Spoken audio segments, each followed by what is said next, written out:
I'm Sarah Wilson and you're listening to the Roots and All podcast. I'm here to help you get growing. Join me as I explore everything plant related both indoors and out and provide the information you need to create your perfect green environment. Hello and welcome to this week's episode of the podcast. This week I'm talking garden birds with Kate Risley, Garden BirdWatch Organiser at the British Trust for Ornithology. Kate talks us through the trends that have occurred in our garden bird populations over the past 40 years, what and when to feed them, diseases that are on the rise, and how you can attract more birds in your garden. I started by asking Kate if she could explain her role at the BTO. Yeah, sure. So I organise the BTO survey that's called Garden BirdWatch, and the BTO run a lot of different surveys which are getting people to record birds out in the countryside, in woodlands, in farmland, and obviously Garden BirdWatch is the survey where people record the birds in their gardens. And this is obviously really interesting to people because they want to know all about the birds that they're seeing every day, you know, from their own homes. But it's also really interesting for us to know about how birds use the space around our homes and how what we do affects them, because obviously this is where our actions have a really big impact on birds and wildlife. So you don't actually need a garden? The BTO run a lot of different surveys. So there's the breeding bird survey, there's the wetland bird survey, there's Bird Track, which is just about recording birds anywhere. And Garden BirdWatch is obviously about recording the birds in your garden. So I run, we have a little team of us, of people who get people involved in the survey. We run a membership. So people sign up and they pay £17 per year to keep the survey running, and we do a magazine which goes out to people all about garden birds, and obviously we process all the data that comes back in from those garden bird watchers. About 13,000 people across the country who record the birds in their garden and just send in weekly lists, and then we run a program of research using that data set to try and help answer some of these questions that are really interesting to us about how we're affecting these birds that we see. I had some really interesting birds in my garden the other day and I'd never seen them before. They weren't particularly spectacular to look at, but there were certainly ones I hadn't seen before. So I looked on the internet and tried to do a bit of ID, and then I went to Twitter and asked for help. I think they were warblers of some sort, and people were kind of saying, well, they could be chiff-chaffs, they could be this warbler and that warbler. And I thought, I'd be hopeless at this, but can anyone participate? Is that a barrier if you're not brilliant at bird watching? No, certainly not. So we do sort of give lots of information to people about how to identify the common birds that they're likely to see. I have to say, telling the difference between a chiff-chaff and a willow warbler is actually quite difficult, and is, that's a sort of reasonable level of bird watching. I think what we expect from people what we ask people is that, can you record and identify the birds that you normally see in your garden? So that would normally be, your blue tits, your blackbirds, your chaffinches and greenfinches, those kind of things. And then obviously through doing the survey, getting involved, we actually give people a book when they join all about different birds. People do often end up learning a lot more and learning about things like, how to tell the difference between maybe these rarer species that might turn up. This time of year is when birds are migrating. So all these migrant birds tend to pass through and will pop up in gardens for a few weeks in the year when they're not normally in gardens at other times. So they definitely do get a few unusual visitors at this time of year. It was lovely to see them. But so if I wanted to take part, how would I actually do it in my garden? So what we ask people to do is on a weekly basis. So over the course of a week, you don't have to do it every week.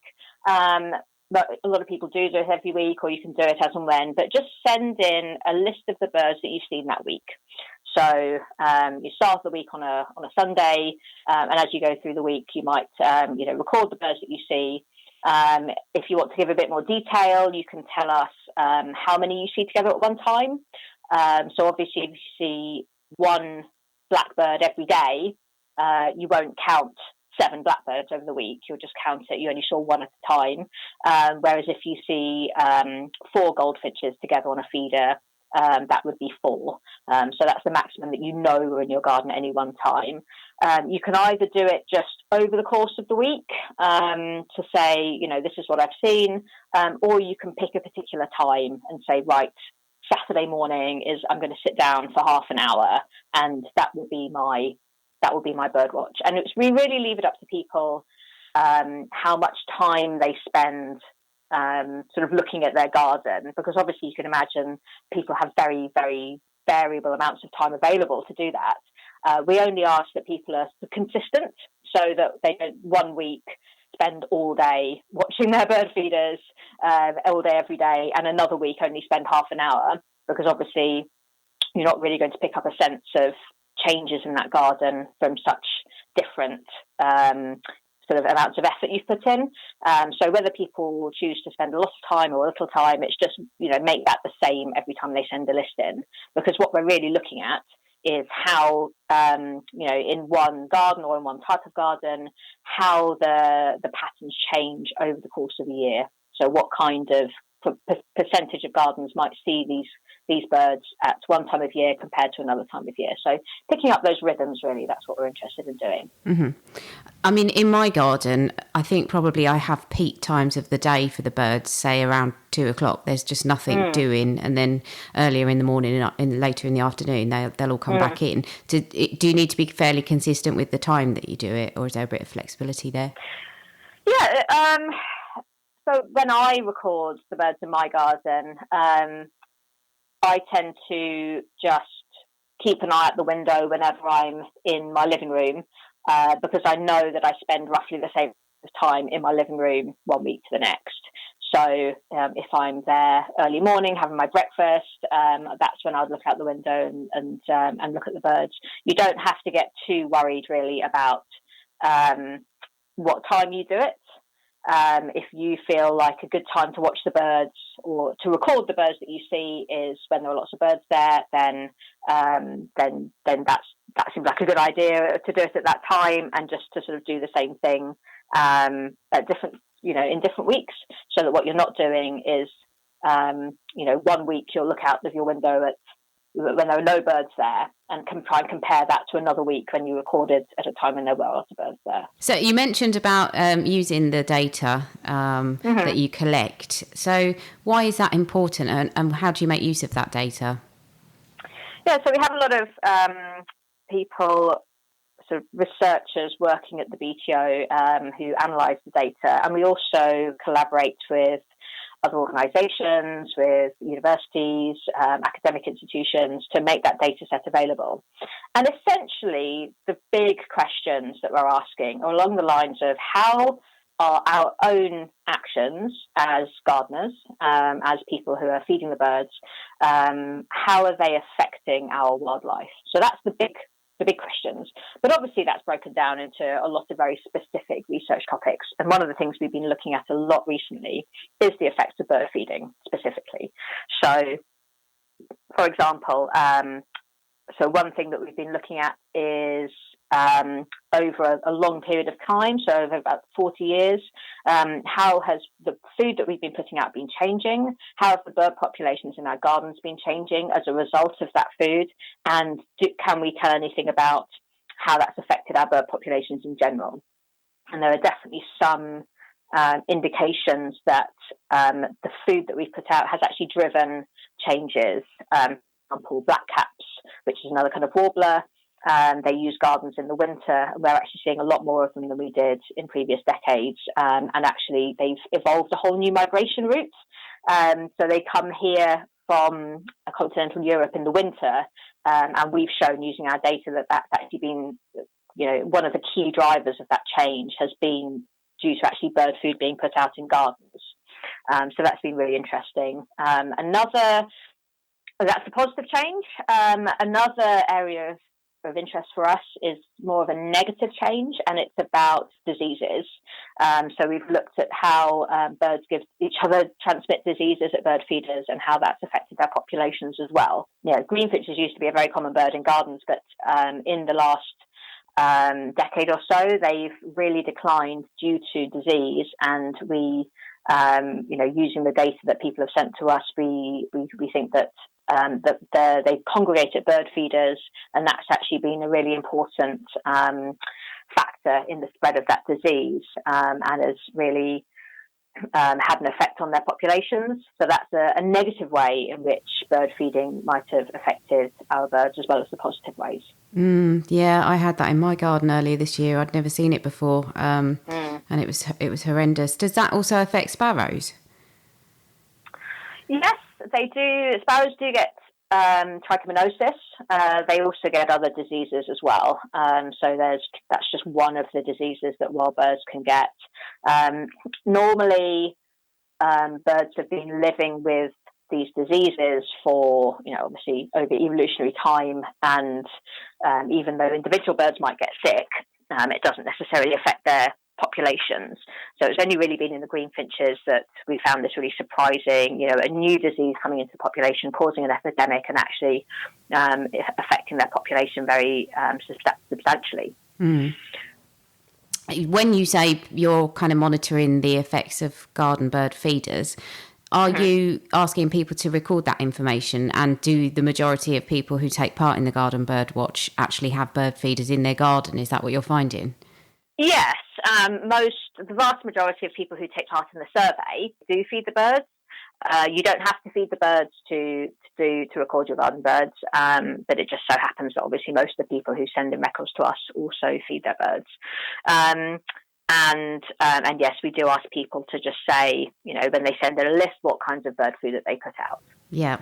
And if we are choosing to feed our birds, obviously there's a hygiene issue, but what are some of the best things that we can feed them? Do we need to be changing that depending on the season? And actually, is there anything we shouldn't be feeding? In terms of things that you shouldn't feed, really the only things that are actively harmful are obviously processed foods, so things that people would eat that aren't good for us anyway. So anything with salt in is not a good thing. Anything processed, anything that's got that's soft, sticky fat at room temperature, because of that, not because it's necessarily bad for them to eat, but it gets onto their feathers. So any fats that put out have to be the hard fats at the temperature they'll be in the garden. They have to be solid and not sticky. So they're the real no-nos. Apart from that, really the things that we tend to focus on now are seeds, so natural seeds, so sunflower seeds, Niger seed, and anything that's sort of quite energy rich and quite close to their natural food source. Peanuts, they're always a safe bet. And then in the winter, in particular, fat balls, fat pellets, those kind of things that are hard fats are really valuable energy source. In the breeding season, when birds have chicks that they're feeding, they tend to feed their chicks in nature. They feed their chicks on insects. Most birds do, because these are high in protein, and these are what the young birds need to grow and to grow their feathers. So sometimes people choose to put out dried mealworms and things like that are higher in protein in the breeding season. But the thing to remember about bird feeding is that all of these foods that we put in our gardens are always supplementary. Birds are generally feeding naturally as well, and they're coming into the gardens and making use of these food sources as and when they need them. People do get people do think that the birds are only eating the food that they're putting out, and worry sometimes about making sure they've got a balanced diet. But this isn't really the same as feeding, your pet dog or your pet cat, where you're providing, the vast majority of that animal's food. They are feeding themselves on a natural diet of the things that they need. So in the summer, that will be insects. And they're really coming to use bird feeders for that additional supplementary food to top up their diet. So that's something to bear in mind, really. I think there's one other thing about seeds is that you can buy a lot of seed mixes, and there's some of them have got lots of seeds that birds really like, very high quality. Others tend to be maybe a bit bulked out with lower seeds that birds don't like as much, but are maybe cheaper to produce. And so really the way to assess this is when you feed the birds, do they sit on the feeder just throwing it all out onto the floor and only picking out 1 or 2 bits of seed? Or do they eat most of what's in the feeder? Because obviously it's a bit of a waste of money if you're putting the food out and it's got lots of kind of bulky cereals that they don't really eat. That's not really it's not harmful to the birds, but it's just something to be aware of if you're buying a seed mix. And I think the other thing that I mentioned about buying bird food is just being really aware that you're buying it from somewhere that's properly handling it and storing it, because things can go moldy. So, for example, peanuts, you can get toxins when they go moldy in storage. That's the most well-known problem, and these toxins are actually very, very poisonous to birds. So you wouldn't necessarily want to buy very cheap peanuts that that aren't from somewhere that takes care about storing them and testing them appropriately. So just we recommend that people buy their bird food from what we say is a reputable supplier, but I'm not really sure what that means in practice. Yeah. So if I was feeding my birds, I feed my birds more in the winter. And then in the spring, like you said, I tend to put out sunflower hearts and then mealworms, that kind of thing. And then in the summer, I don't put as much out because it got to the point where I didn't think that they were visiting the feeders as much. But then I worry, have they come to rely on me a little bit for food? And if I stop and start, am I causing problems there? Yeah, our data would definitely suggest that this doesn't cause any problems. We see how birds come into gardens to use feeders when they need them, and then they don't come into gardens when they don't need it. And birds never lose the ability to forage on natural foods. I would say really you get these crunch points in the winter when maybe everywhere's frozen, it's extremely cold, birds have extremely high energy use just to stay active, and that's when they might really need that extra food source just to make it through the day. I'd say in the summer, as a general rule, you don't really get to the point where birds are hanging on to survival in that way, and so need that extra bit of food. So no, I wouldn't worry too much about whether you put out food or not on a particular day, if the weather's nice and warm, because birds they'll learn about the different food sources and they'll use it if they need to. Mm-hmm. We touched on it slightly earlier about the kind of diseases that birds can pick up at feeders. I think good hygiene around your bird feeders is something most people know about. Is there anything that you can add to that? What should we be doing, and what indeed should we do if we do find sick birds?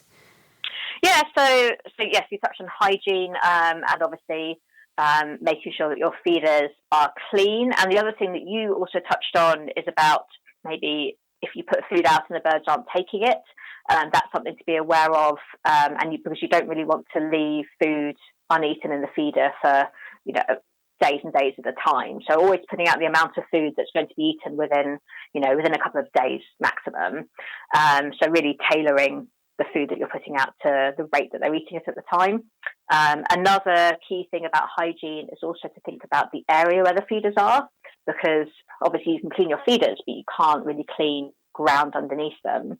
And if that sort of dropped food is building up on the ground all the time, and it isn't probably an area that you can clean, possibly if it's on paving slabs you might be able to clean it, but if it's over soil you can't clean it. So if that's the case, it's a really good idea to rotate your feeders around to different areas of the garden, or have several feeding spots and stop feeding at different spots at different times, just to give that area on the ground a bit of a break, because that's where birds can really transmit diseases to each other, or diseases can build up under the feeder. So that's something to that it would be really good if more people were conscious of this good practice. In terms of if you find a dead bird, certainly if you have a good reason to suspect that that's disease related. So obviously if you find a dead bird underneath a window, you might think, well, it's probably it's likely to have hit a window. Whereas if you see a sick bird or a bird that's lethargic in your garden around the feeder, and then maybe find a dead bird, not long after that, you would probably assume that it was a sick bird. We generally advise to stop feeding, to take the feeders down, to obviously give them a good clean, give it a little while to allow the birds to disperse, because it's not really the case that the birds are getting diseases always from the feeder. They're giving it to each other while they are congregating at feeders. So, like I said, most of the time, birds can adapt really well to not having a particular food source for a little while. So we always advise just to stop feeding for a little bit, just break that cycle where you've got a sick bird that's hanging around at the feeder, which probably hangs around at the feeder because if it's sick, because it's finding it hard to forage in other places if it's not got much energy. So it's really, try and break that cycle of the birds transmitting it to each other. And then obviously then reintroduce feeding. And if you get more sick birds around the feeder or find more dead birds, then, stop feeding again. But hopefully once you reintroduce feeding, you won't see these problems. And also we have a project called Garden Wildlife Health, which is a website. And on that website, people can submit records of any birds or animals that they've seen. So it's not just birds. We collect records for amphibians and reptiles and hedgehogs and all these other things that you might see in your garden. So you can report anything that you've seen, and you can also, if you found anything, a dead bird, you can actually say that you have a dead bird, you found a dead bird, and then these reports go off to the Zoological Society of London, the wildlife vets there, and they might request the carcass. Mm-hmm. Obviously, if it's not been too long, and they obviously get back to you straight away and say, okay, please send in the carcass. I would say it's very important not to send a dead bird to anyone unless they've specifically asked for it, which is just a good rule about life in general, I think. So we definitely don't want people sending in birds without, if they're not expecting it. Unsolicited birds, no. Yeah. So many in my time I've had. But yes, you can say to the vets at ZSL that if you found a dead bird, and they will say, okay, if they think it's worth investigating, they can ask for you to send it in to them, and then we'll then do a post-mortem, and obviously they'll report back to you to say the cause of death, if they can find it out, particularly if it was a specific disease. They can then give you very specific advice about what actions to take. So if they say it was this disease, or if it didn't look like a disease, or what the cause of death was, then obviously that will help you decide how to deal with, what actions to take in your garden. And also, all this information is collected and collated together, and so we can get a picture. We can monitor outbreaks of disease across the country using this method. So we do ask people to, even if they haven't found a dead bird, and they've just seen signs of disease in their gardens, to report it on the Garden Wildlife Health website, because that's really useful for us. Okay. You did actually talk about their windows there, and they are awful things sometimes for birds, and I think probably mirrors in the garden are a problem. Is there anything you can do to stop the birds flying into windows? Only really the very common sense solutions. Don't put a feeder very close to a window. Just make the birds, give them the best chance possible to not fly into the window by, for example, making sure that there's things around the window. So maybe if you can put things inside the window, try and block any line of sight through the window to another window. So because what birds will try and do is, if they can see sky through a window, they'll think that it's an open space, so they'll try and fly straight through it. So it's really hard. It depends on the layout of your room, but try and avoid that situation. Yeah, putting things around the outside of the window, maybe sort of plants or shrubs that maybe birds would fly onto, because obviously if a bird is very close to a window, they can see it. Tends to be when they try and fly at the window from a distance. They can't tell when they start to fly towards it that there's something there. So just trying to break up the environment, both inside the window and maybe directly outside the window, and not putting a feeder. So a feeder actually on the window is sometimes okay, because obviously the birds are close enough to be able to see that it's a pane of glass. It's when you've got a feeder maybe 2 meters away or 3 meters away, it's close enough that that they're close to the window, but far enough away for them to get a bit of speed up. So trying to really have the feeders, quite far away from the window is the best advice, really. So if we don't want to necessarily put out bird feed or feeders of any sort, can you think of sort of 1 or 2 top tips, especially for people who enjoy their gardens? What would be your best bet to get more birds into your garden? So a couple of top tips, really. The first one would be having, obviously, berry producing sort of bushes and plants. So rowan, a lot of cotoneaster bushes, anything that's got berries, apple trees, any kind of fruit tree, really. So these will attract birds in the autumn and winter, especially if you then leave, obviously, the fruits to fall. So that's a food source for birds. Obviously, water. This is very much a common sense thing. If you have a bird bath or any kind of watery feature in your garden, that's going to attract the birds.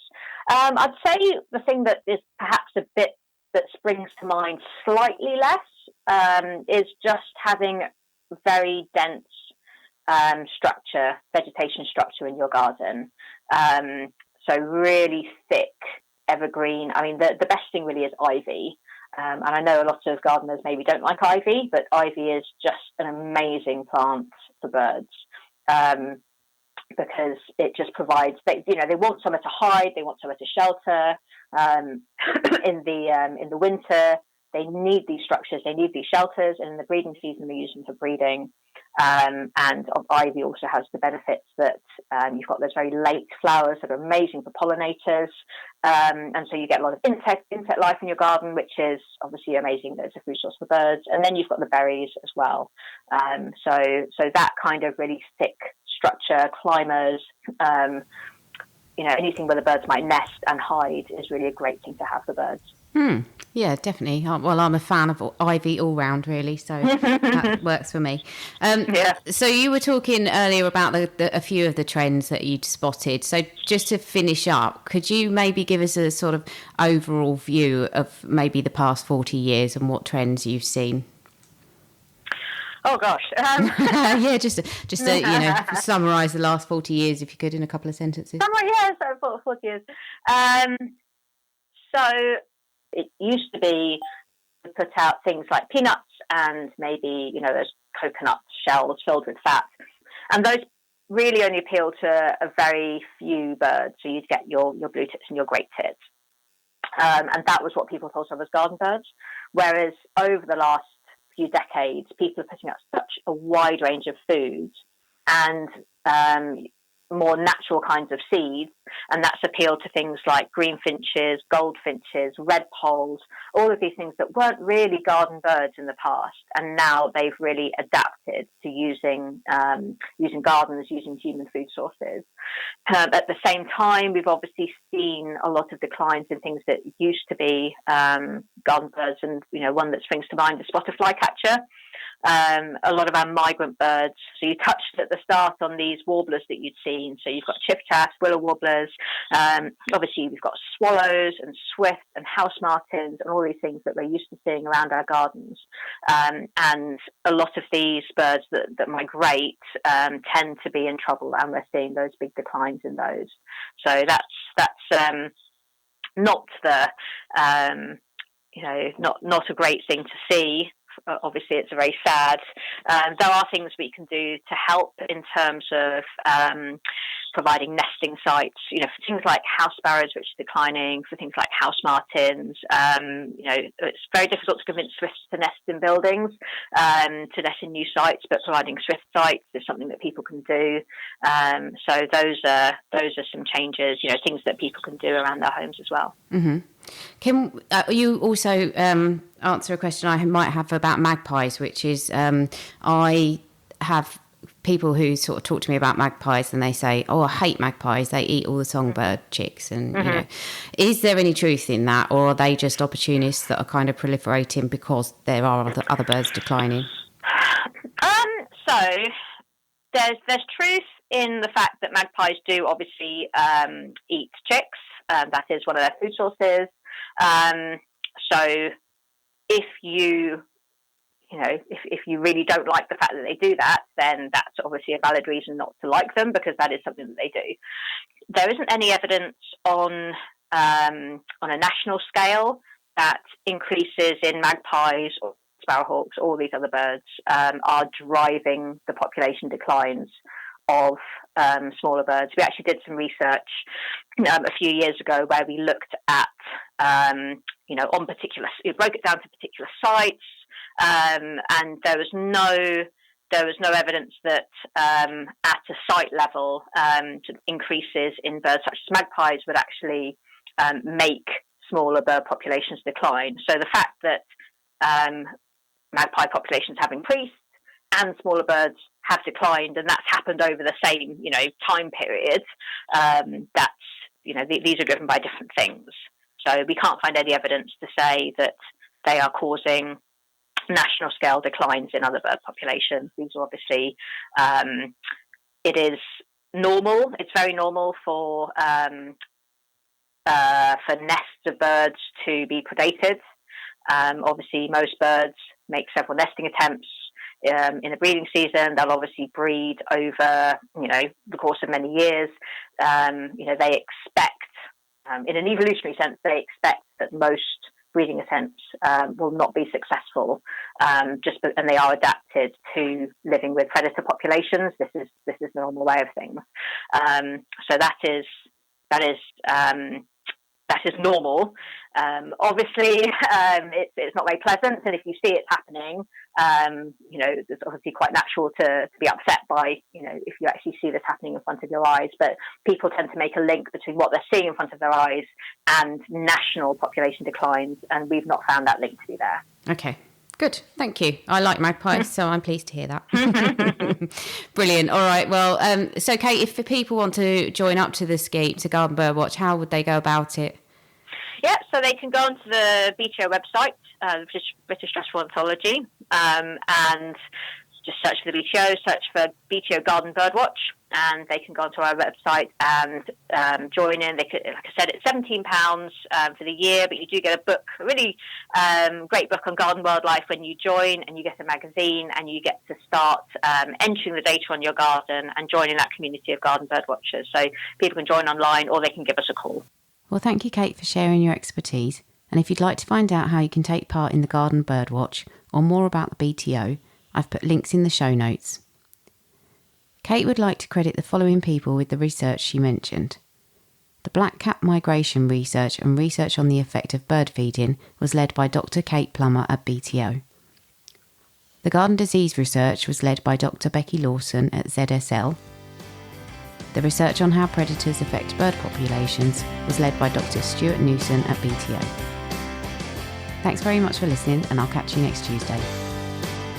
You can download or listen to the podcast direct from the website www.rootsandall.co.uk, where you'll also find my blog and a sign-up form for the newsletter, which gives you a weekly roundup of content, plus the inside scoop on things like upcoming guests.